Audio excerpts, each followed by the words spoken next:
पहिली मातोश्री मायांना कृतज्ञ बंधू आणि आपण सर्व भक्त सत्श्रोते आपण सर्वांना आदरपूर्वक नमस्कार. सद्गुरू आणि त्यांचा अनुग्रह आणि हा अनुग्रहाच्या अंगाने आपण त्यांनी जो हरिपाठ करायचा त्या अंगाने त्याचं चिंतन केलेलं आहे. सद्गुरू आणखीन एक अनुग्रह झाल्यानंतर सांगायचे की प्रत्येकाने प्रार्थना ही केली पाहिजे. किंबहुना लोकांकडनं व्यवस्थित नामस्मरण होत नव्हतं आणि म्हणून लोकांना त्यांनी प्रार्थनेची आवड निर्माण केली. प्रार्थनेतून ईश्वर स्मरण आणि सर्वांच्या भल्याचं चिंतन अशा दोन गोष्टी त्यांनी साधण्याचा प्रयत्न केला. नामस्मरण केल्यानंतर ज्यावेळेला खऱ्या अंगाने जे आपण नामस्मरण करतो त्याच्यातून आपल्या म्हणजे कोणी साधक असेल त्याच्या मनामध्ये सर्वांच्या भल्याचं चिंतन सुरूच होतं की सर्वांचा भला व्हाय सहज वाटतं. आता खऱ्या अंगाने नामस्मरण लोकांकडनं होत नाही हे लक्षात घेतल्यावर सद्गुरूंनी सर्वांना प्रार्थना म्हणण्याचा आग्रह करायला आणि हा प्रार्थना म्हणताना प्रार्थनेमध्ये सर्वांचा विचार करायला सांगतो की इथे सर्वांचं भलं व्हावं किंवा सर्वांचं कल्याण व्हावं असं जे सर्व संतांना वाटतं तसं साधकांना सुरुवातीपासून सर्वांच्या भल्याचं किंवा सर्वांच्या कल्याणाची इच्छा व्हावी आणि या हेतूने कारण ती एकदा ती कल्याणाची जर इच्छा सर्वांप्रती झाली तर तिथे आपोआप पुण्य निर्माण होते. शेवटी माणसाकडे खूप पुण्य निर्माण झालं पाहिजे आणि त्या पुण्याईतून त्याचं खूप कल्याण होतं. कारण पुण्याई आपल्या जीवनात फार महत्वाची आहे. ही पुण्याई जर आपल्याला हवी असेल तर एक महत्वाचा मुद्दा लक्षात ठेवा की सर्वांचं भलं व्हावं ही पुन्हा पुन्हा इच्छा आपल्याकडे निर्माण झाली पाहिजे. पुन्हा पुन्हा आपल्याकडे त्या सद्भावना निर्माण झाल्या पाहिजे की प्रत्येकाचं भलं व्हावं कोणी असो. आणि त्यामुळे ही जी इच्छा सतत निर्माण व्हावी त्यासाठी साधकांकडनं सद्गुरूंनी प्रार्थना म्हणून घेण्याचा प्रयत्न सुरू केला. अर्थात तो प्रयत्न खूप चांगला रुजला जनमानसामध्ये पण त्यामागचं जे रहस्य आहे तेही प्रत्येकाला कळलं पाहिजे की प्रार्थना जसं नाम कसं घ्यायचं त्याचा आपण विचार करत होतो की नाम घेताना नाम म्हणजे नेमकं काय त्या ज्ञानावर असलेली आपली श्रद्धा असली पाहिजे.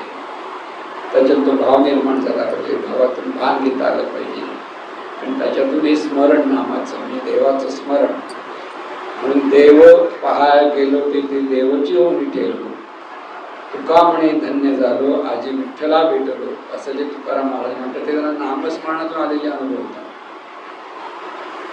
सर्वसाधारण माणसांकडनं तसं नामस्मरण होत नाही. किती वेळा आपण प्रयत्न केला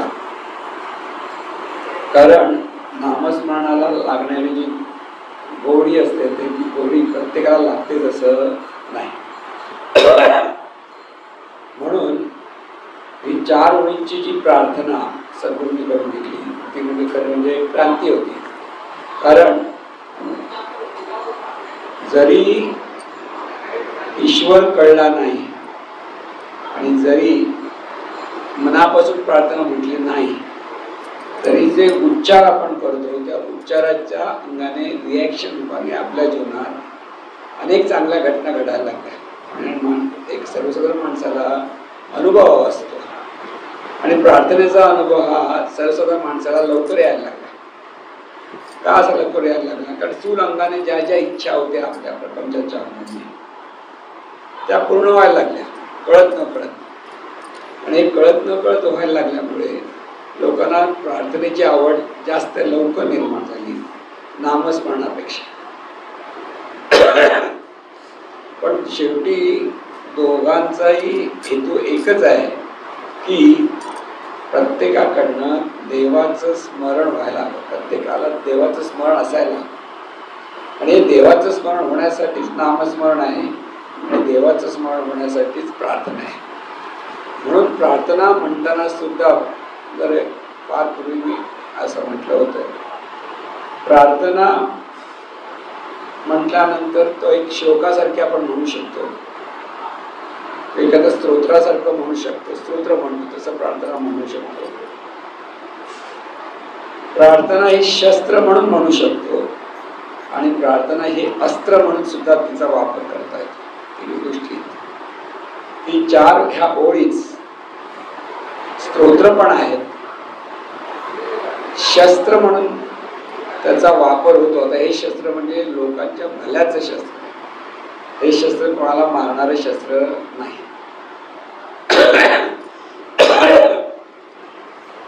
आणि तीच प्रार्थना जर भाव आणि भानातून म्हटलं तर ते मोठं अस्त्र असतं की ते आपलं स्वतःच म्हणजे जो म्हणणार आहे त्याचंही कोट कल्याण करतं आणि त्याचबरोबर त्याच्याबरोबर असणाऱ्या लोकांचंही कोट कल्याण करतं. म्हणून इतकं सामर्थ्य प्रार्थनेत आहे. दिसायला अगदी साधे सोपे शब्द आहेत, पण अत्यंत मनपूर्वक जर आपण ही प्रार्थना म्हणायला लागलो त्याचे सगळ्यांना फायदे होतात.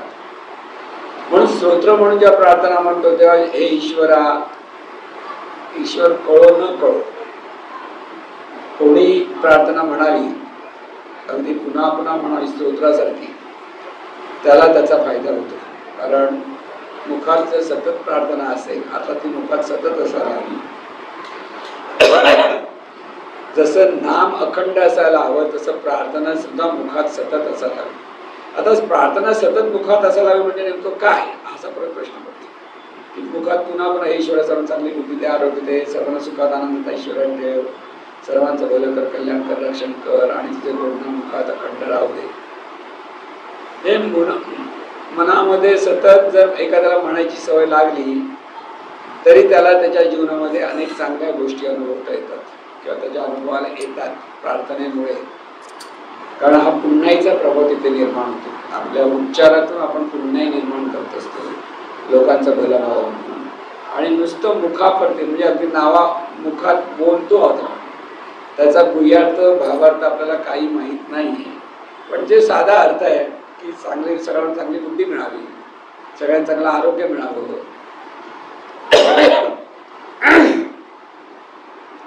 सर्वांना सुख मिळावं, आनंद मिळावं, ऐश्वर मिळावं, सर्वांचं भलं व्हावं, अर्थ कळो न कळो, कल्याण व्हावं, रक्षण व्हावं आणि तुझे गोपण्या मुखात अखंड राहावं.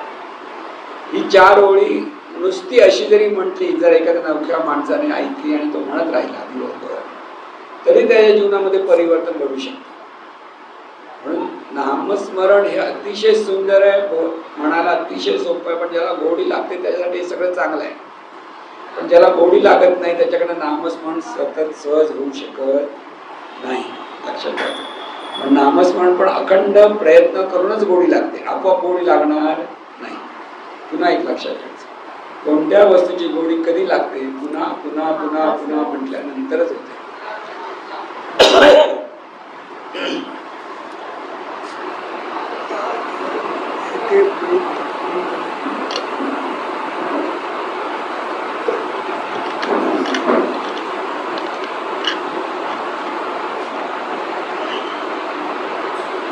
आणि म्हणून जशी नामस्मरणाची गोडी लागेल तरी एखादा नामस्मरण लागेल. तुकाराम महाराज नुसते नामस्मरणाने पार झाले, म्हणून ते नेहमी म्हणायचे माझ्या विठोबाचे नाम अट्टाहास्य उच्चार. हा त्यांचा अनुभव होता, कारण ते अट्टाचं उच्चारता त्यांना त्याच्यातलं जे गुह्य होतं ते कळायला लागलं. आणि त्या गुह्यातून त्यांना त्यांचा तो देव पाहाय गेलो, ते देवाची उलट ठेलो, असा जो त्यांचा अनुभव आहे. आणि तो एकदम परफेक्ट शब्दात मांडला. देवाला मी पाहिलं असं ते म्हणत नाहीये, मी पाहायला गेलो, मी प्रयत्न करतो, देव हवा आहे, देव हवा आहे, सगळ्यांना हवा असतो ना. पण तिथे काय म्हणाला, देव पाहायला गेलो ते देवची होऊन ठेवलो, तो देवच होऊन गेलो, मी आणि देव वेगळं राहिलोच नाही.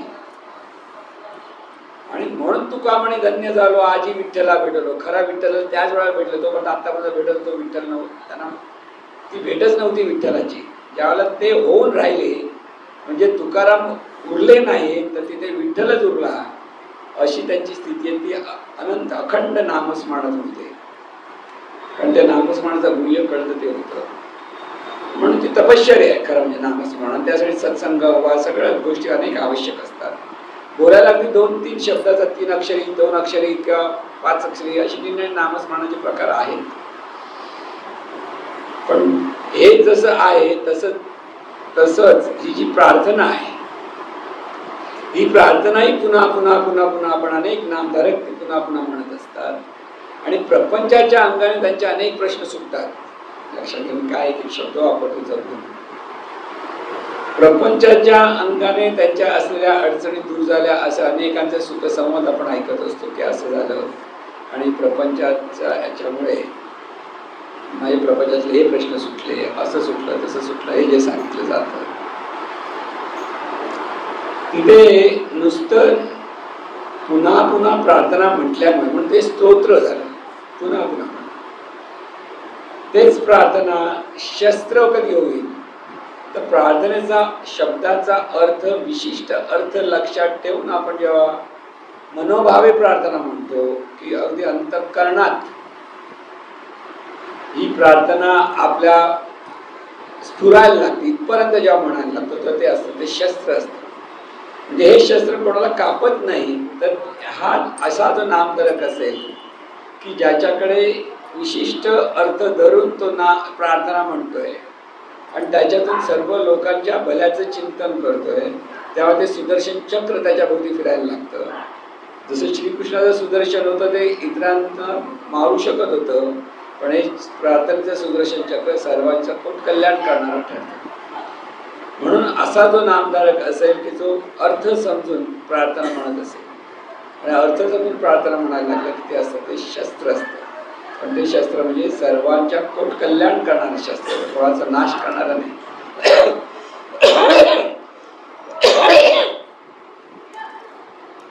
आणि म्हणून अर्थ कसा समजून घ्यायचा हा महत्त्वाचा प्रश्न. प्रत्येक शब्दाचा अर्थ लक्षात घ्या. हे ईश्वरा म्हटल्यानंतर ईश्वर या शब्दाचा अर्थ काय हा पहिला प्रश्न आला. ईश्वर म्हटल्यानंतर जीवन विद्येने जो ईश्वर हा शब्दाचा अर्थ केला तो आपल्याला पकडायचा. कारण सद्गुरूंनी प्रार्थना आपल्याला म्हणायला लावली, म्हणजे सद्गुरूंच्या अंतःकरणातून ती निर्माण झालेली प्रार्थना आहे. तर सद्गुरूंना अभिप्रेत असलेला अर्थ आपल्याला समजून घेता आला पाहिजे. इथे ईश्वर म्हणजे आपण प्रत्येक जणाच्या ठिकाणी हा ईश्वर आहे. प्रत्येक माणसाच्या ठिकाणी सर्व पशुपक्ष्यांच्या ठिकाणी तो ईश्वर आहे. ईश्वर म्हणताना ही आपण जे जाणणारे तत्व आहोत, ती जाणणारी शक्ती आहे ती ईश्वर आहे. ती कळली नाही तर एवढंच लक्षात घ्या, आपल्या हृदयात ईश्वर आहे. सोप्या भाषेत समजा ती कुठे आहे काय आहे, हृदयात आहे. आता हृदयात म्हटल्यानंतर आपल्याला लक्षात येतं, म्हणून हा ईश्वर हृदयात आहे म्हणजे कुठे आहे तर हृदयाच्या ठिकाणी आपलं लक्ष जातं. म्हणून त्या हृदयाच्या ठिकाणी लक्ष देऊन प्रार्थना म्हणायची. हा एक भाग झाला. म्हणजे प्रार्थना कोणाला म्हणायची आहे? ईश्वराला. आणि म्हणायची आहे कोणी? ईश्वरानेच. म्हणजे ईश्वरानेच ईश्वराला प्रार्थना म्हणायची आहे, हा पहिला अर्थ लक्षात घ्यायचा. म्हणून हे ईश्वरा म्हटल्यानंतर हृदयस्थ ईश्वराकडे आपलं सगळं लक्ष गेलं पाहिजे. वर खाली कुठे पाहता कामा नाही, सगळं लक्ष हृदयाच्या ठिकाणी असलं पाहिजे. सर्वांना म्हटल्यानंतर सर्वत्र ही ईश्वरी शक्तीच नांदते आहे. प्रत्येक रूपामध्ये ईश्वरी शक्ती नांदते आहे, हा त्याचा अर्थ आपल्याला व्यवस्थित समजला पाहिजे.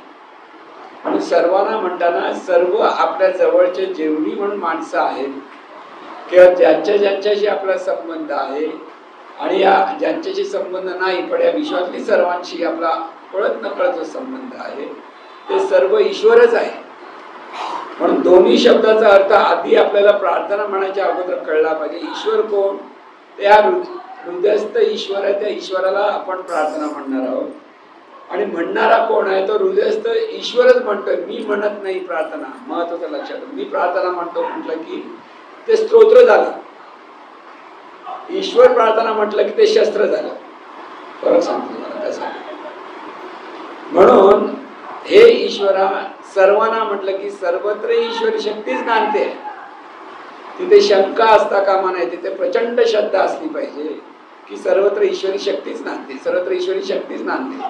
म्हणून प्रार्थना म्हणण्या अगोदर हे अर्थ आपल्याला मनामध्ये पक्के झाले पाहिजेत. लक्षात ठेवा, जर पक्के नसेल तरी चुकतं असं नाही म्हणणं, पण ते स्तोत्र आहे, त्याचाही फायदा होईल. पण आपल्याला आणखीन अधिक चांगला फायदा म्हणजे ते मनाचं शुद्धीकरण व्हावं असं वाटतं. शस्त्र म्हणजे काय? हे मनाचं शुद्धीकरण. इथे हे शस्त्र कोणाला मारतं? आपल्या ठिकाणी असलेल्या अहंकाराचा नाश करतं. लक्षात घ्या, आपणच म्हटलेली प्रार्थना आपल्याच अहंकाराचा नाश करते, दुसऱ्याच्या अहंकाराचा नाश करायला जात नाही. म्हणून ते शस्त्र आपल्यासाठी आहे, इतरांसाठी कोट कल्याण करणार आहे. म्हणून हे ईश्वरा सर्वांना म्हटल्यानंतर सर्वत्र ईश्वरी शक्ती नांदते. चांगली बुद्धी दे म्हणजे शहाणपण आणि आत्मज्ञान या दोन गोष्टी असायला पाहिजे प्रत्येक माणसाला. चांगली बुद्धी, बुद्धी म्हणजे बुद्धीचे दोन अर्थ आहेत. एक ज्ञान ग्रहण करण्याची जी कुवत आहे माणसाची, कपॅसिटी म्हणतात, कुवत, IQ म्हणतात इंग्लिश IQ, ती कुवत आहे, त्याला म्हणतात बुद्धी. की किती आपण काही माणसं आणणार नाही, त्याला कळत नाही, त्याला त्याची बुद्धी चालत नाही असं म्हणजे म्हणतो ना. खरं म्हणजे सगळ्यांची बुद्धी चालते, फक्त त्यात रस घेत नाही म्हणून बुद्धी चालत नाही, एवढंच खरं आहे. कोणाची बुद्धी कमी नसते आणि कोणाची बुद्धी जास्त नसते, पहिलं लक्षात ठेवायचं. आपण ज्या गोष्टीत आपल्याला रस आहे त्या गोष्टीमध्ये आपली बुद्धी चालते. एखाद्याला गाण्याचं आवड आहे, त्याची बुद्धी त्या गाण्यात सगळी चालेल. कोणी म्हटलंय गाणं, कधी म्हटलं गाणं, कोणत्या पिक्चरमध्ये म्हटलंय गाणं, सगळं सांगेल. पण ज्याला आवड नाही त्याला जे म्हण मला नाही माहिती, मग त्याची बुद्धी गेली का? नाही, त्याला आवड नाही म्हणून तिथे बुद्धी चालत नाही. म्हणून सर्वांना चांगली बुद्धी दे म्हणजे पहिलं ही ग्रहण करण्याची कुवत प्रत्येकाकडे अधिक अधिक वाढू देते. लक्षात घ्या. आणि दुसरं म्हणजे चांगली बुद्धी म्हणजे निश्चयात्मक वृत्ती पाहिजे आपल्याकडे. निश्चय पाहिजे की खरोखर सर्वांचं भलं झालं पाहिजे, खरोखर मनापासून सर्वांना चांगली बुद्धी मिळाली पाहिजे मनापासून. मला की हा निश्चय करण्याची जी आपल्याकडे जर एकदा प्रवृत्ती निर्माण झाली की चांगल्या गोष्टीचा निश्चय पाहिजे. सकाळी उठायचंच आहे, नाही जमत म्हणायचं नाही, प्रयत्न करता करता एक आपोआप 5 वाजता सगळं उठायला लागेल. पण आधीच आपण रडतो, नाही हो आम्हाला जमणार, आम्हाला काहीतरी वेगळ्या वेगळ्या गोष्टी. आपण अंतर काय असतं, जी गोष्ट करायची नाही म्हटली ना ते अंतर्मन आपल्याला अनेक कारणं दाखवतं. ज्या मुलाला परीक्षेत जायचं नसेल त्या मुलाच्या पोटात आदल्या दिवशी आपोआप दुखायला लागतं होतं आणि खरोखर दुखतं. खोटं बोलत नाही तो, पण अंतर्मन ते पोटात दुखायला लावतो. पण एकदा त्याची भीती गेली तर पोटात दुखणार नाही. तसं निश्चय झाला पाहिजे. खरोखर प्रत्येकाचा निश्चय चांगल्या गोष्टीसाठी असायला हवे. म्हणजे चांगली बुद्धी म्हणजे ते शहाणपण आहे. आत्मज्ञाना पुढचा भाग आहे. म्हणून आधी शस्त्राच्या ठिकाणी आपण फक्त शहाणपण सगळ्यांना मिळू दे म्हणतो. चांगली बुद्धी दे, आरोग्य दे मनाचं आणि शरीराचं. शरीराचं आरोग्य महत्वाचंच आहे, पण त्याचबरोबर मनाचं आरोग्य त्याहून महत्वाचं आहे. शरीराचं आरोग्य ठणठणीत असेल पण मन डळमळीत असेल तर माणूस कार्य करू शकत नाही. जीवनामध्ये तो नेहमी मागे पडायला लागतो, कारण त्याचं मन ठणठणीत नाही. त्याच्या मनामध्ये काहीतरी भीती असते, त्याच्या मनामध्ये काहीतरी राग असतो, चीड असते. म्हणजे हे जे विकाराने भरलेलं जे मन आहे ते ठणठणीत मन म्हणता येत नाही. ज्याचं विकार रहित मन व्हायला लागतं किंवा विकारांचा प्रभाव कमी असेल ज्यांच्या ठिकाणी, ते मन अधिक आरोग्यशील. म्हणजे मनाला रोग कसले आहेत? विकारांचे रोग आहेत. तिथे आरोग्य काय पाहिजे? हे विकार आपले कमी झाले पाहिजेत, ही इच्छा असली पाहिजे. म्हणून सर्वांसाठी मागतोय, पण सांगतोय कोणाला? ईश्वराला सांगतोय. लक्षात घ्या, हे ईश्वरा सर्वांना म्हणजे सर्वत्र ईश्वरी शक्तीना चांगली बुद्धी दे म्हणजे शहाणपण दे, आरोग्य दे म्हणजे मनाचं आणि शरीराचं आरोग्य दे, सर्वांना अधिकाधिक सुखात, अधिकाधिक सर्वांना सुखात, सुखात म्हणजे शांती सुख. गाढ झोपला तुम्ही, चांगली गाढ झोप लागले, गरम काही होत नाही, काही नाही, सगळं आहे, तेव्हा सकाळी उठता तेव्हा तुम्ही काय बरं वाटलं, शांत वाटलं, ते शांती सुख असते.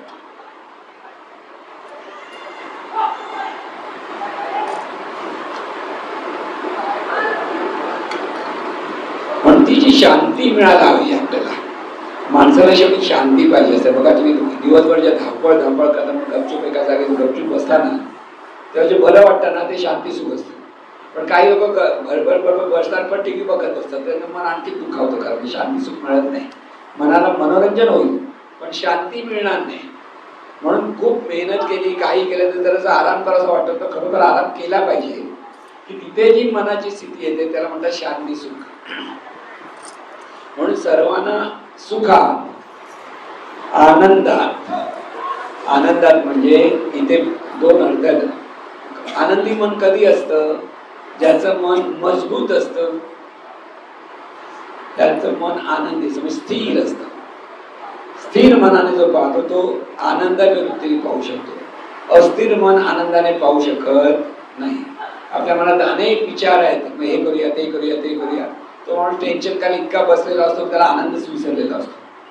पण 10 कामं करायचे तर मला आता एका पाठोपाठ हे करणार, नंतर हे करणार जो ठरवतो आणि कसले टेन्शन घेऊन न घेता तो प्रेमाने जो काम करत असतो तो आनंदात असतो. म्हणून आनंदातून काम करा असं जर म्हटलं तर ते मन आपलं स्थिर राहतं. किती मोठा काम येऊ देत, काही येऊ देत, आपल्याला परमेश्वरांचे 8 तास कि 16 तास काम करायला मिळेल त्या वेळेमध्ये प्रामाणिकपणे काम करत राहा. जेवढं होईल तेवढं संपलंच पाहिजे. आणि मग त्यासाठी धावाधाव जर माणूस करत असेल तो माणूस पूर्णतः कोलमडलेला असतो शेवटी.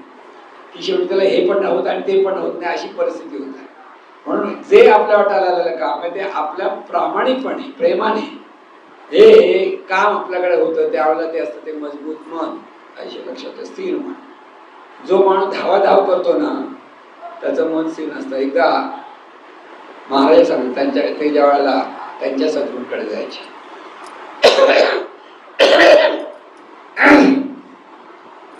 नारायण माऊलीचे ते जेव्हा कार्यक्रम असायचा तेव्हा एक असा होता साधक, त्याला कोण काम सांगायचं नाही ते करायला धावायचं.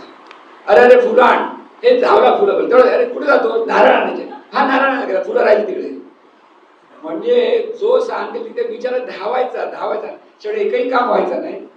जे पहिलं काम होतं ते राहिलंच बाजूला, शेवटचं काम असेल ते जेमतेम केलं एवढंच. आणि मग म्हणतो अरे काय तुला सांगून उपयोग नाही. लोक त्याला बिचाराला नाव ठेवायचे कारण तो बिचारा प्रयत्न करायचा पण त्याचं मन इतकं धावाधाव करायचं. हा सांगतो ऐक, तो सांगतो ऐक, तू.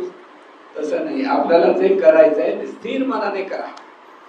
जेवढं आपल्या वाट्याला आलेलं काम आहे जितकं होईल तेवढं करा. परमेश्वर कृतज्ञ नमस्कार करा. जे होईल ते उरलेलं काम उद्या, त्याच्यावर टेन्शन घ्यायची गरज नाही. फक्त महत्वाचं काम कोणतं पहिलं, त्याच्यानंतर कमी महत्वाचं कोणतं, ही जर व्यवस्थित आपणच आपल्या कागदावर लिहून ठेवलं तर आपण व्यवस्थित काम करू शकतो. मग आता मला हे करायचं, एक काम करायचं हे लक्षात दुसरं काम करायला जातो तर कसं काम होणार. त्यामुळे जे काम करायचं ते संपूर्ण कालक्षण ते काम केलं पाहिजे. मग पुढचं काम इथे त्याला म्हणतात स्थिर मन. लक्षात घ्या, कोणतीही गोष्ट करताना माणसाकडे मन स्थिर असलं पाहिजे. म्हणून सर्वांना सुखात आनंदात ऐश्वर्यात ठेव. ऐश्वर्य प्रत्येकासाठी मागावं. पारंपरिक परमार्थामध्ये ऐश्वर्य मागणं म्हणजे पाप वाटतं लोकांना. पण जीवनविद्येने ते चक्र बदललं की ऐश्वर्य आणि दारिद्र्य ह्याच्यामध्ये दारिद्र्य हा माणसाला शाप आहे असं जीवनविद्येचा सिद्धांत आहे. कारण दारिद्र्य राहणं हा शाप आहे. शाप का? त्यात दुःख निर्माण होतं. म्हणून ऐश्वर्यवंत व्हायचंय आपल्याला. आता ऐश्वर्यवंत म्हणजे एक संपत्तीने ऐश्वर्यवंत, की सुखसोयीने ऐश्वर्यवंत आणि दुसऱ्या बाजूने ज्ञानाने ऐश्वर्यवंत. पण ज्ञानाचं ऐश्वर्य आणि संपत्तीचं ऐश्वर्य दोन्ही पाहिजे आपल्याला. म्हणून एकच गोष्ट नाही मागत जीवनविद्या दोन्ही गोष्टी सांगत असते. म्हणून प्रपंच पण हवा आणि परमार्थ सुद्धा हवा. म्हणून सर्वांचं भलं कर. आता भलं कर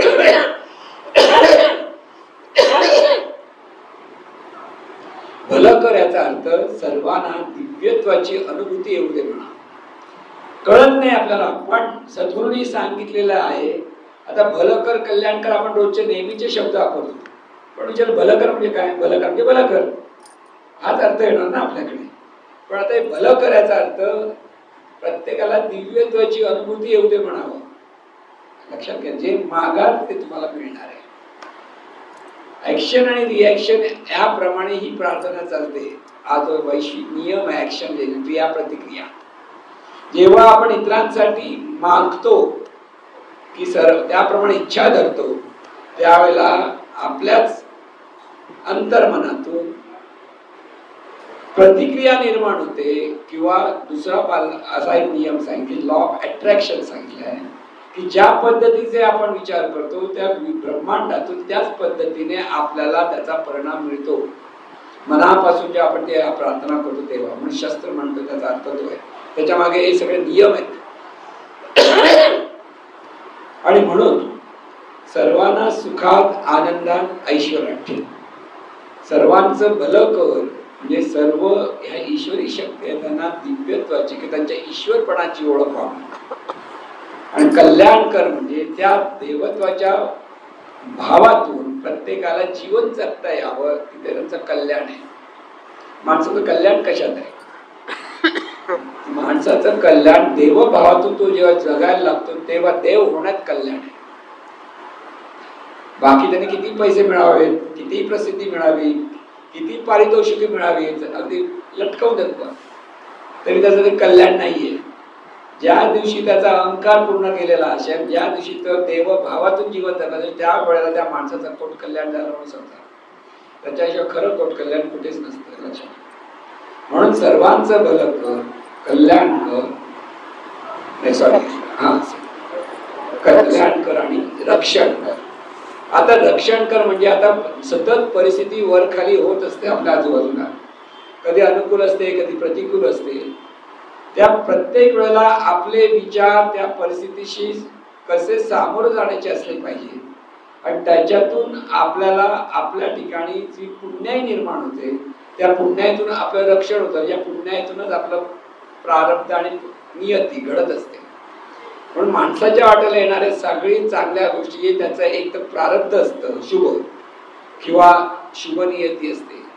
आणि ज्या माणसाच्या वाट्याला येणाऱ्या अनिष्ट गोष्टी, कोणी माणूस किती असो, जेव्हा त्याच्या अनिष्ट गोष्टी असतात म्हणजे त्याच्या अशुभ प्रारब्ध असतं आणि अशुभ नियती असते. लक्षात घ्या.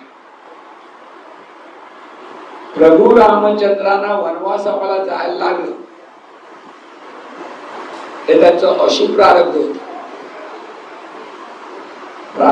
असं कसं म्हणता येतं का? असं म्हणून हा नियम आहे, नियमाप्रमाणे सांगितले. जर त्यांच्याकडे अडीअडचणी आल्या, त्याचा अर्थ ते सत्कर्म तर करत होते, अतिशय सत्कर्म करणारे प्रभू रामचंद्र होते. मग त्यांच्याकडे अडीअडचणी का आल्या? प्रश्न पडतो ना. प्रश्न एवढाच पडतो कारण आपल्याला एक लक्षात ठेवायचंय, आपल्याही वाट्याला चांगल्या गोष्टी आणि वाईट गोष्टी येतच राहणार. पण जर आपल्याकडे पुण्याई जास्त व्हायला लागली, म्हणजे त्याच्यातून शुभ नियती जास्त घडायला लागली, तर ह्या सगळ्या गोष्टी येऊन सुद्धा आपल्याला त्याचा त्रास होत नाही. म्हणून प्रभू रामचंद्रांना वनवासात जावं लागलं 14 वर्ष. एक दोन दिवस नाही. आपण वन सहलीसाठी जातो 1-2 दिवस आणि आलो, तो भाग वेगळा.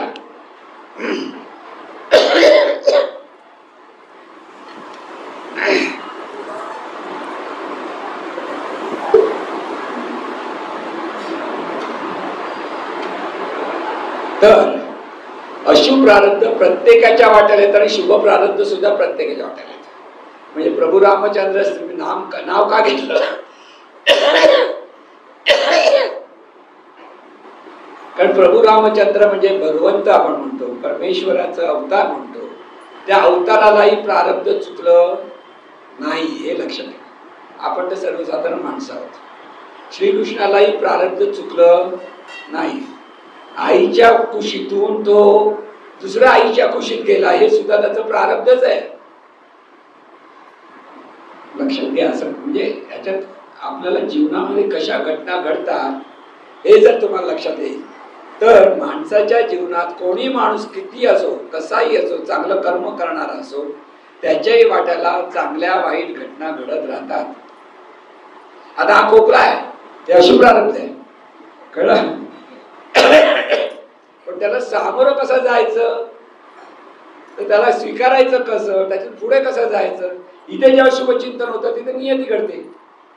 म्हणून प्रारब्ध कोणाला चुकत नाही, लक्षात ठेवा. म्हणून आपल्याला शुभ प्रारब्ध आणि शुभ नियती भरपूर वाढवायची असेल तर ही प्रार्थना पुन्हा पुन्हा म्हणायला लागेल. लक्षात घ्या. म्हणून तिथे रक्षण होतं. आपलं रक्षण आपोआप होत नाही. आपल्या शुभ प्रारब्धातून किंवा शुभ नियतीतून आपलं रक्षण होत असतं. आपण फक्त सत्कर्म करायचं असतं आणि हा सत्कर्मातून पुण्याही निर्माण होत असत आणि तुझे कोपणा मुखात अखंड राहते. म्हणून आणि तुझं स्मरण किंवा कोणाचं, तुझं म्हणजे कोणाचं, या ईश्वराचं. हा ईश्वर आहे हृदयात, तो ईश्वर हृदयात आहे, सतत स्मरण असू द्या. असं झालंय शस्त्र. एवढा जर भावातून जर आपण प्रार्थना म्हणायला लागलो म्हणजे अर्थ मुद्दाम पुन्हा पुन्हा पाठ करा पहिले. कळलं ना? उर्मी देतात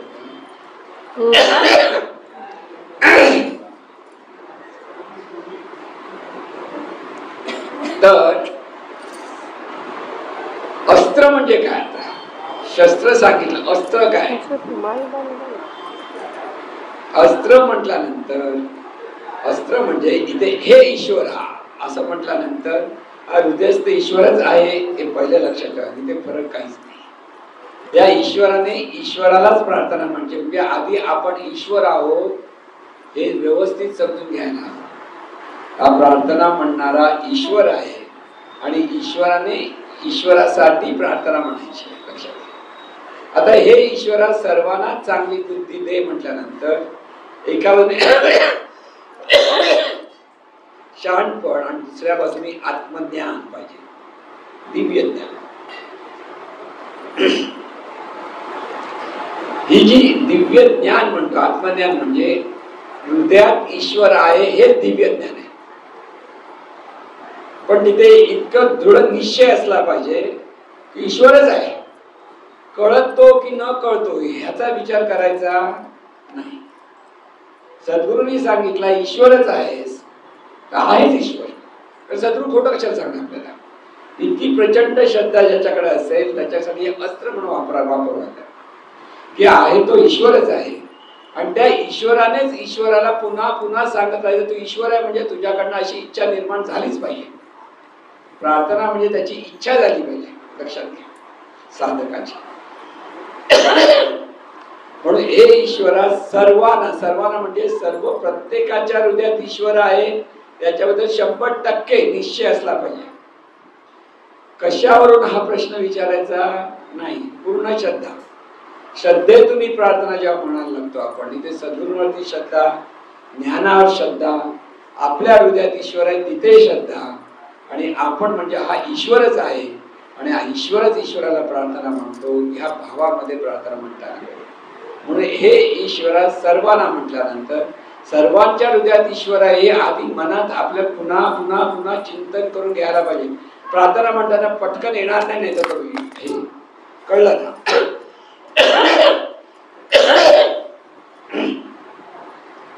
म्हणून हे ईश्वरा म्हटल्यानंतर सर्वांना सर्वत्र ईश्वरी शक्ती नांदते आहे आणि हे सर्वत्र ईश्वरी नांदत असल्यामुळे सर्वांच्या ठिकाणी स्मरण व्हावं ही आपली इच्छा असायला हवी. त्यांच्याकडे स्मरण येईल तेव्हा येईल, पण एकदा आपल्या लक्षात आलं पाहिजे की ही प्रार्थना म्हणताना सर्वत्र ईश्वर आहेच. म्हणून हे ईश्वरा सर्वांना चांगली बुद्धी दे. चांगली बुद्धी म्हणजे शहाणपण आणि आत्मज्ञान. आरोग्य दे. आरोग्य दे म्हणजे इथे परत शरीराचं आणि मनाचंच आरोग्य. म्हणजे आता बघा शस्त्रज्ञास्त्रामध्ये खूप फरक नाही, फक्त भावामध्ये फरक आहे की इथे निश्चय पाहिजे, प्रचंड श्रद्धा पाहिजे प्रार्थना म्हणताना आणि त्या प्रार्थनेतून ते हे सतत जेव्हा म्हणायला लागतो त्यावेळेला याचा फायदा होतो. म्हणून सर्वांना चांगली बुद्धी दे, आरोग्य दे. सर्वांना सुखात, शांती सुख. शांती सुख याचा अर्थ दिव्यतेच्या अनुभूतीमध्ये असलेली शांती. कारण 3 शांती माणसाला मिळतात.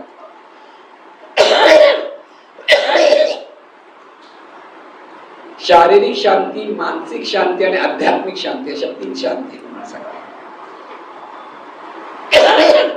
पहिल्या वेळेला जी प्रार्थना स्तोत्र म्हणतो त्यावेळेस शारीरिक शांतीच्या अपेक्षेत तो परिणाम मिळतो. दुसरं शस्त्र म्हणून जेव्हा म्हणतात ते मानसिक शांती माणसाला मिळतात आणि जेव्हा तुम्ही तिसरं भावातून भानातून मिळतात तेव्हा तुम्हाला आध्यात्मिक शांती मिळते. लक्षात घ्या, ज्ञानाचा एकदा प्रभाव जीवनात पडायला लागला की शांती सर्वांना मिळते. म्हणून आध्यात्मिक शांती म्हणजे तिन्ही शांती मिळून असलेली शांती स्वरूप प्रत्येकाला प्राप्त व्हावं. म्हणून सर्वांना सुखात म्हणजे सुख शांती, सर्वांना आनंदात म्हणजे मजबूत मन, दिव्यत्वाच्या स्मरणात असलेलं म्हणजे इथे आपण शिल्पकार मधलं परत मजबूत मन प्रकरणामध्ये त्या 8 गोष्टी सांगितल्या आहेत. त्याच्यापैकी 2 महत्वाच्या गोष्टी आहेत, त्या म्हणजे हृदयस्थ ईश्वर नितांत श्रद्धा आणि सत्कर्मरूपी प्रयत्न व सत्करूपी प्रयत्नरूपी परमेश्वरावर अढळ निष्ठा. आता हे प्रयत्न म्हणजे प्रयत्न पुन्हा पुन्हा केले पाहिजे, तिथे अढळ निष्ठा पाहिजे. पण हे प्रयत्न म्हणजे सत्कर्माचे प्रयत्न असले पाहिजे, परत लक्ष, दुष्कर्माचे प्रयत्न नाही. म्हणून प्रयत्नरूपी परमेश्वर ह्या 2 गोष्टी आहेत. मग त्यासाठी सत्संग हवा, पुन्हा पुन्हा प्रार्थना म्हणायला पाहिजे, पुन्हा पुन्हा नामस्मरण करायला पाहिजे, चांगल्या लोकांच्या संगतीत राहायला हवं, चांगल्या ग्रंथांचं वाचन करायला हवं. आणि त्याचबरोबर आपल्या वाट्याला आलेलं कार्य अत्यंत प्रेमाने करायला हवं, कारण ते परमेश्वराचं कार्य आहे या भावात ते करतात. कोणतंही काम जे आपल्याकडनं होतं ते परमेश्वरी कार्य आहे ह्या अपेक्षा ते आपल्याला करतात. आणि म्हणून तिथे मन मजबूत होतं. म्हणून सर्वांना सुखात आनंदात म्हणजे मजबूत मन आणि ऐश्वर्यात म्हटल्यानंतर संपत्तीचं ऐश्वर आणि ज्ञानाचं ऐश्वर, दोन्ही ऐश्वर आपल्याकडे म्हणजे सर्वांना मिळालं पाहिजे. सर्वांचं बल कर, दिव्यत्वाची अनुभूती सर्वांना मिळू दे, कल्याण कर, सर्वांना देवपणातून कर्म करता येऊ दे, आणि रक्षण कर म्हणजे सर्वांकडे ही शुभ पुण्याई किंवा दिव्य पुण्याई निर्माण व्हावी, की त्याच्याकडे दिव्य प्रारब्ध आणि दिव्य नियती निर्माण व्हावी. सुरुवातीला आपण शुभ म्हटलंय, पण जेव्हा अस्त्र म्हणतोय आपण प्रार्थना म्हणतो तर तेच शुभ नियती दिव्य पुण्याई, दिव्य प्रारब्ध आणि दिव्य नियती रूपाने आपल्या वाट्याला येते आणि कोणत्याही संकटातून ती आपल्याला सहज पुढे घेऊन जाते. म्हणून परिस्थिती कशी येऊ त्याची काळजी करायची गरज नाही. सगळा भार या ईश्वरी शक्तीवर सोपवून मोकळे व्हा, आपल्याला कसलंच टेन्शन राहणार नाही. आणि तुझे गोड नाम मुखात अखंड राहू दे, त्याचा अर्थ आणि तुझे दिव्य स्वरूप सतत सहज स्मरणात राहू दे आणि जाणीवेचा विकास होते. हे सगळं आपल्याला प्रार्थनेतून ह्या अर्थ आणि भाव आणि भान या 3 गोष्टी जेव्हा आपल्याकडे सतत असतील तर ही साधी स्तोत्र वाटणारी प्रार्थना अस्त्र म्हणून आपल्या जीवनामध्ये कार्यरत व्हायला लागते आणि जीवनाचं कोट कल्याण करू शकते. म्हणजे नामस्मरणाने होतं तेच. सद्गुरूंनी लोकांना ही प्रार्थना जी दिली आहे ती अलौकिक आहे. पण एक लक्षात ठेवायचं, हिरा किती मोठा असेल पण त्याची किंमत जर जाणणारा नसेल तर त्याचा प्रभाव पडत नाही. म्हणून परवा काल सांगितलेली गोष्ट सांगतो तुम्ही. बरोबर, एक गुरु आणि शिष्य होते आणि गुरु आणि शिष्य होते त्यावेळेला तो शिष्य नेहमी पाठी लागायचा, लवकर काहीतरी द्यावं, मला काय कळतच नाही, अजून माझं काय होतच नाही बरं तुमच्याकडे येऊन, म्हणून असा काहीतरी मंत्र द्या मला मस्तपैकी की मी त्याचं माझं जीवाचं पोट कल्याण होईल म्हणून. देतो म्हणाले. बसले म्हणे, बस ओम नमः शिवाय म्हण, ओम नमः शिवाय म्हण.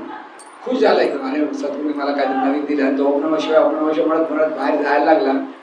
तो जातो तिथे भाजीवाला म्हणतो ओम नमः शिवाय, पुढे दुकानात काय केलं, ओम नमः शिवाय. अरे कसलं गुपित आहे, हे तर सगळ्यांना माहिती आहे. जे मंत्र मला गुरुने दिला मला वाटलं का मलाच माहिती आहे, तसं नाहीये. तो जोते जातो तर कोणी आपला पुढे पूजा अर्चा चालली आहे, तिथे ओम नमः शिवाय चाललंय. हे कसलं लपलवलं, काहीतरी आपल्याला गुरुने फसवलं म्हणाले. परत ताणताणत गेला गुरुकडे, तुम्ही काय मला फसवताय म्हणे मला म्हणतात तुम्ही ओम नमः शिवाय ओम नमः शिवाय सगळेच बोलतात आणि मी म्हटलं काय फरक पडणार आहे. तर ते मला जाऊ दे, तू असं माझ्याकडे एक मोठा दगड आहे त्याची जरा किंमत करून घेऊन विकू नकोस कोणाला म्हणाले, फक्त किंमत विचार प्रत्येकाला त्याची. तो असा एक दगड घेऊन गेला, भाजीवाली होती मार्केटमध्ये गेला, भाजीवाली हा दगडाची घे, मला काय करायचं तुझ्या दगडाचा उपयोग, तुझ्याकडे ठेव, मला नको तू दगड. दादाची किंमतच नाही म्हटली. तर मला पुढे गेला तर जरा एका दुकानात गेला सोनाराच्या, तो म्हणला, अरे बापरे छान आहे जमीन, पण चल मी तुला 5,000 रुपये देतो. तर नाही मला आता विकायचं नाही, मी विकतो. तो असं करत करत 10-12 लोकांकडे चांगली किंमत वाढते, कोण म्हणता किंमत आहे, कोणी नाही म्हणता म्हणता एका हिरे पारख्याकडे गेला. आणि हिरे पारख्याकडे गेल्यानंतर त्याने विचारलं, हा दगड तुला कोण दिला? अरे एवढा मोठा, इतकी किंमत होईल दगडाची. तो म्हणतो, ह्या दगडाची किंमत मी तुला देऊ, प्रामाणिक होता तो हिरे पारखी, मी तुला देऊ शकणार नाही, तुला राजाकडे जावं लागेल. म्हणजे एवढी मोठी किंमत आहे की त्याला तो त्याच्याकडे पण तेवढी संपत्ती नव्हती की तो त्याला देऊ तो हिरा घेऊ शकला असता. राजाकडे गेला. राजाकडच्या हिरे पारख्यात म्हटलं, तर म्हणाला, म्हणजे आपल्या राज्याची जी संपत्ती आहे तेवढी या हिऱ्याची किंमत आहे. त्या राजाने विचारलं, कुठून आणलास परत? साध्या माणसाकडे हिरा आहे ना कुठे? तर माझ्या गुरुंनी आण दिला म्हणा. तर किंमत विचारायला सांगितली. जा गुरुकडे घेऊन जा परत म्हणून. त्या गुरुचं नाव होतं चांगलं म्हणून त्याला परत पाठवलं. त्यानं सद्गुरूंनी त्याला विचारलं, काय झालं? तो म्हणतो, कोणाला काही लोकांना किंमतच कळली नाही, कोणी थोडे थातून मातून किंमत सांगितली, पण राजाने सांगितले ह्याची किंमत म्हणजे माझी अर्धी संपत्ती संपेल तरी किंमत एवढी मोठी आहे. म्हणून मी तुला हेच सांगतोय, ओम नमः शिवाय सगळेच म्हणतात, पण जे गुरुने दिलेला मंत्र तू कसा म्हणायचा, कशा भावात म्हणायचा, कशा भानात म्हणायचा, हे जर तुला कळलं तर त्या मंत्राचं खरं पावित्र्य मांगल्य तिथे तयार होतं आणि त्याचा परिणाम होतो. आपल्याला सद्गुरूंनी असा हा हिरा दिलाय प्रार्थनेचा. कसा आपण त्याला काय म्हणतात, त्याला पैलू कसे पाडले पाहिजे ते आपल्या हातात आहे. तो काही विकायचा नाहीये, तो आपल्या जीवनाचं पोट कल्याण करणारा दिलेला आहे. पण आपणच त्या हिऱ्याची किंमत करत नाही. आपल्याला हिऱ्याची किंमत वाटायला पाहिजे की सद्गुरूंनी दिलेला हा हिरा आहे. ती मीराबाई, इतकी कृष्णमय असलेली मीराबाई, तिला जेव्हा सद्गुरू तिला नाम दिलं, नाम काय दिलं? ते श्रीकृष्ण श्रीकृष्ण जपत बसली आणि तिला दिलं राम नाम. पण त्या मीराबाईंची सद्गुरू एवढी निष्ठा होती, श्रद्धा होती. सद्गुरू कोण होते मीराबाईंची माहिती आहे तुम्हाला?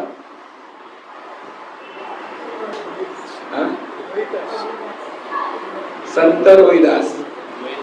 रोहिदास म्हणजे ते चपलाचा किंवा कातड, मेलेल्या जनावरांचं कातड काढून ते चपल बनवण्याचा त्यांचा व्यवसाय होता. पण ते संत होते, त्यांच्याकडे अखंड स्मरण. बघा, कोण काय काम करतो ह्याला महत्व नसतं, इथे स्मरण काय, ज्ञान काय ह्याला महत्व असतं. त्यांच्याकडे जेव्हा मीराबाई गेल्या तर त्यांनी तिला राम नाम करायला दिलं. तेव्हा तिने काय गायलं? मेरे तो गिरीधर गोपाल, दुसरं ते नाही, नामच रत्न अमोलिक दे मेरे सद्गुरु. ते वाक्य काय दिली? रत्न अमोलिक दे मेरे सद्गुरु. पुढे काय गाणं आहे ना, पायोजी मैंने राम रतन पायो. आता जिला कृष्ण भक्ती होती तिला राम नाम दिलं, पण राम नाम दिलं म्हणजे तिला तो भावार्थ गुह्यार्थ सांगितला सद्गुरूने. कृष्ण म्हणजे कोण, राम म्हणजे कोण. आणि जेव्हा तिला कळलं तेव्हा म्हणाले, पायोजी मैंने राम रतन धन पायो. राम रतन धन पायो. आणि धन पायो म्हणजे काय? माझ्या सद्गुरूने असं अमोलिक रत्न दिलंय. आपल्याला सद्गुरूने एवढं अमोलिक रत्न दिलंय, पण आपल्या मनात एकदा म्हणत, अरे काय सद्गुरूने मला एवढं अमोलिक रत्न दिलंय. लक्षात घ्या मी काय म्हणतो तुम्हाला, की ही जी प्रार्थना की सद्गुरू जे आपल्याला ज्ञान देत असतात त्याच्यातून आपल्याला नेमकं कसं त्याचं घ्यायचं काय ते कळलं पाहिजे. द्यायला देताना सद्गुरू भरभरून देत असतात, पण घेणारे कमी पडतात, कारण तिथे त्याचं लक्ष नसतं. आपण कुठेतरी छोट्या मोठ्या गोष्टीमध्ये इतके गुंतलेलो असतो. म्हणून गोंदवलेकर महाराज नेहमी म्हणायचे, ते पण देव द्यायला बसले होते, पण माझ्याकडे येतात ते कोण होतात? हिंगजिऱ्याचे गिराईक येतात. तो म्हणजे आपण हिंग पाहिजे जिरं पाहिजे असं म्हणतो ना, ते देव द्यायला बसले. तसं सद्गुरू आणि शिष्यामध्ये बऱ्याच वेळेला ती फारकत होते. आणि एवढं प्रचंड ज्ञान आपल्याला मिळतंय सद्गुरूंकडनं, आणि आतापर्यंत आपण आपल्या जीवनाचं पोट कल्याण करू शकतो. अशी सुंदर अशी प्रार्थना की नामस्मरण जर जमलं नाही तर प्रार्थना म्हणा, जसं जमेल तसं म्हणा. की शस्त्र असतो, स्तोत्र असो, शस्त्र असो, अस्त्र असो, जे जितकं मनापूर्वक आपण म्हणायला लागू त्याच्यातून आपल्या जीवनाचं कल्याण होणार आणि व्हायलाच हवं ही श्रद्धा आपल्याला असते.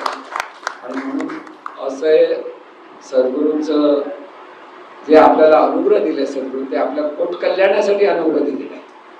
आपला त्यांचा जो एक वेगळा संबंध आपण जोडत असतो तो संबंध नात्या गोत्याचा नसतो.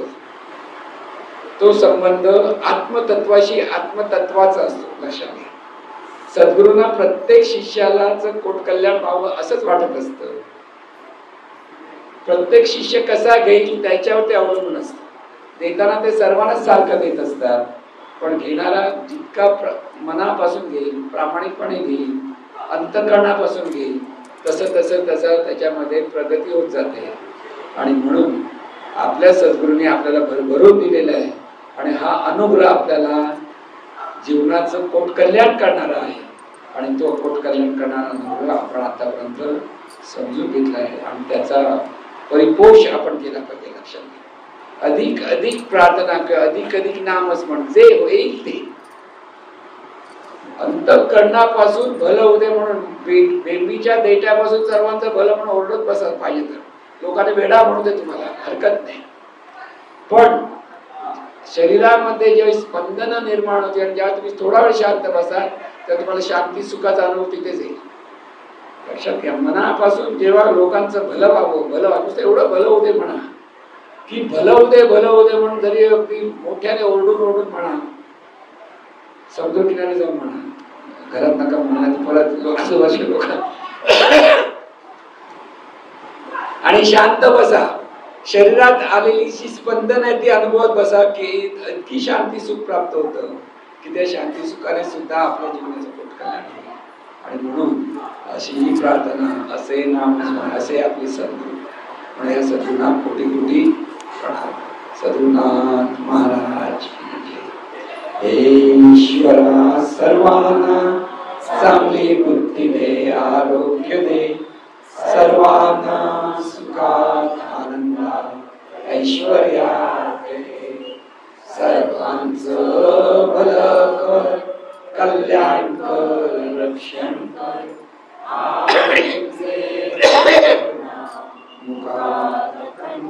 प्रेमाने प्रार्थना म्हणता आली पाहिजे. लक्षात घ्या, रमण प्रमत रमत मनातल्या मनात ते प्रार्थनाने प्रेमाने म्हणत म्हणत म्हणत प्रेममय होऊन प्रार्थना म्हणत सगळं काही आपलं कल्याण होऊ शकतं. म्हणून प्रेमाने प्रार्थना म्हणा, एवढंच मी सांगतो. सद्गुरुनाथ महाराज.